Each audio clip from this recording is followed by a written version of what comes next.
Welcome back, ladies and gentlemen, and today we're going to be looking at Baldur's Gate 3. This game is so immersive it literally puts the roleplay in RPG. As the name suggests, it is the third in the series, with the original Baldur's Gate coming out in December 21st, 1998. Larian Studios are the ones responsible for producing and developing this title. You might recognise some of their other games such as Divinity 1 and Divinity 2. Baldur's Gate itself is based on the popular tabletop game Dungeons and Dragons, not sure if you've ever heard of it, and in particular is following the 5th edition rulebook. The game itself is still in early access, with it to be scheduled for release later this year in August, although that doesn't stop it from selling 1 million copies in the first week of release. So if you want to find out more about Baldur's Gate 3 and whether it's worth playing, then stick around as I go ahead and explore the world of Baldur's Gate.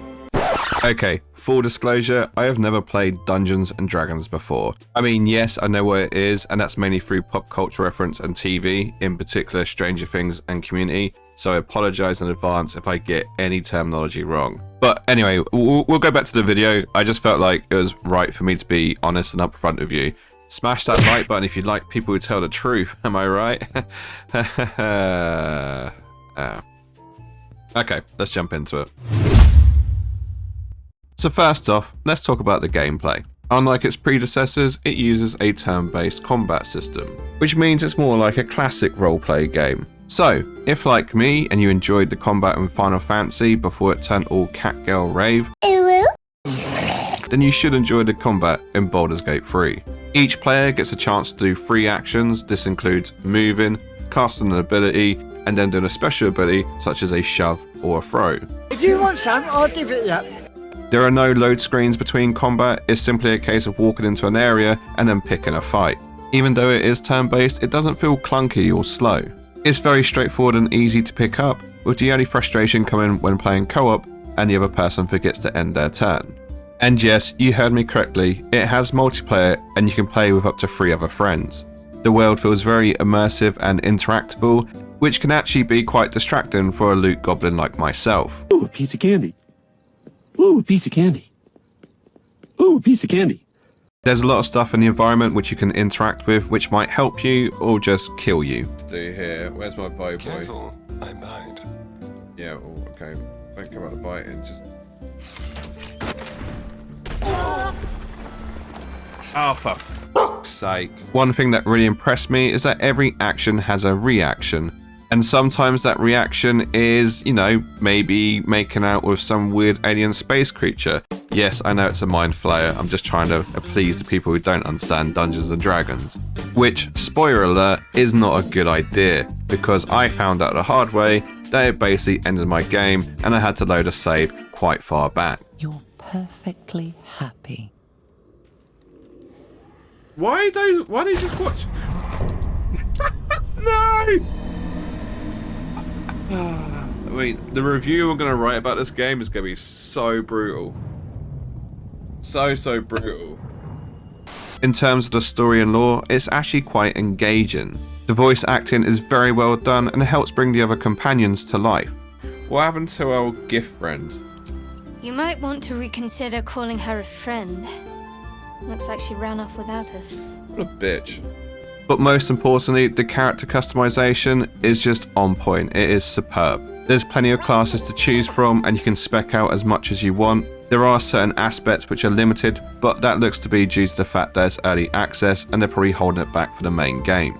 And to give you some perspective as to how good the character customization is, here's my attempt at making my friend Steady Eddie. Uncanny, I know. The leveling system seems quite intuitive with the option to switch out your abilities as you progress, which really makes it easier for noobs like me who have no idea what I'm doing and might pick the wrong skill from time to time. And with the added factor of dice rolls to determine what happens in certain situations, you can guarantee that no 2 playthroughs will be exactly the same. Oh no! That's the worst roll in the world. You can hear in my voice how disappointed I was to miss out on the troll orgy. It's worth noting that early access only allows you to play through so much of Chapter 1, however we'll talk about that more in the next segment. When the term early access gets used about any game, I immediately see it as a red flag.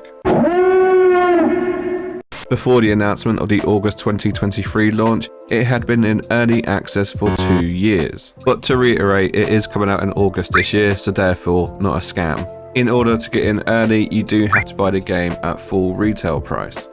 This will give you access to Act 1, which is about 25 to 35 hours of content, and player levels are capped at 5. The idea behind the early access is so that players could help out with the development lifecycle, and probably so they can get some cash up front. Because it is early access, you can expect the odd bug or two, but generally speaking, it's been running very smooth. It's worth noting that there's been 9 patches for early access, and if you ask me, it's quite the polished title already. So if you was planning on buying it and you wanted to play it early, I see no problem in doing so. But I know some people might be reluctant to, because they'll want to play the finished product as opposed to the slightly finished product.